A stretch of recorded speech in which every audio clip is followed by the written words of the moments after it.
एक बात बताइए कि रिश्ते निभाने के लिए सहन करने का कोई मापदंड है कि आप इतना सहन कर सकते हैं, इसके अलावा फिर चीजें मतलब नहीं चलेंगी तो रिश्ता खत्म हो जाएगा।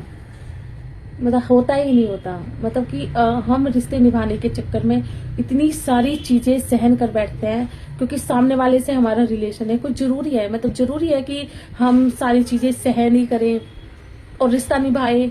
या ऐसा भी हो सकता है कि हम उस इंसान से एक डिस्टेंस बना ले और फिर उसके बाद आराम से अपना, वो भी अपने रास्ते और हम भी अपने रास्ते। वो ज्यादा ठीक है या वो ज्यादा ठीक है कि हम परेशान है, मेंटली टॉर्चर हो रहा है, परेशान है, हमारी 2 टाइम की रोटी मुश्किल हो रही है खानी, लेकिन हमें रिश्ता निभाना है क्योंकि उस इंसान से हमारा रिश्ता है, मतलब क्लोज वाला फैमिली मेंबर है। जरूरी है क्या? ये नहीं है। एज के बाद लोग चिड़चिड़े क्यों हो जाते हैं, मतलब कि वो इतने चिड़चिड़े हो जाएंगे कि वो दूसरे इंसान के इमोशन तक नहीं समझ पाते।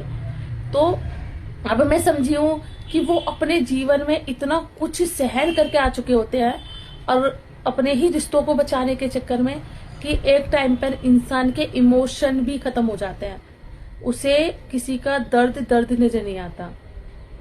तो वो ज्यादा ठीक है या आप अपने इमोशन बचाए रखें और आप दूसरे के दुख सुख को फील कर पाए, ये वाला इमोशन आपके अंदर रहे।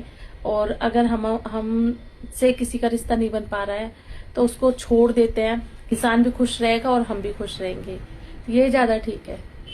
तो भाई मेरे हिसाब से तो ये वाला जो हिसाब है ना कि हमारे चाहे वो कितना ही क्लोज इंसान हो, हमारी अंडरस्टैंडिंग नहीं बैठ रही है और हम परेशान हैं उन सब चीजों को लेके।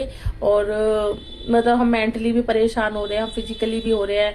हम अपने डेली जो काम है, जो हमारे अपने आगे बढ़ने की चीजें होती है, वो हमारी सारी ब्लॉक हो चुकी है। सिर्फ हम एक दूसरे को नीचे दिखाने में लगे हुए हैं। तो उससे ज्यादा जो अच्छी बात है एक डिस्टेंस के साथ रहना। और वो वर्क दोनों साइड के लिए करती है, सामने वाले के लिए भी करती है, हमारे लिए भी करती है। क्योंकि फिर हमारे रिश्ते अलग हो जाते हैं और हम अपने हिसाब से चलते हैं, सामने वाला अपने हिसाब से चलता है। मेरे हिसाब से आज का जो टाइम है, आज का टाइम भी यही है कि अपने हिसाब से, अपने तरीके से शांति पूर्वक अपने जीवन को जीते रहना, बिना किसी को परेशान करे, बिना किसी से परेशान हुए।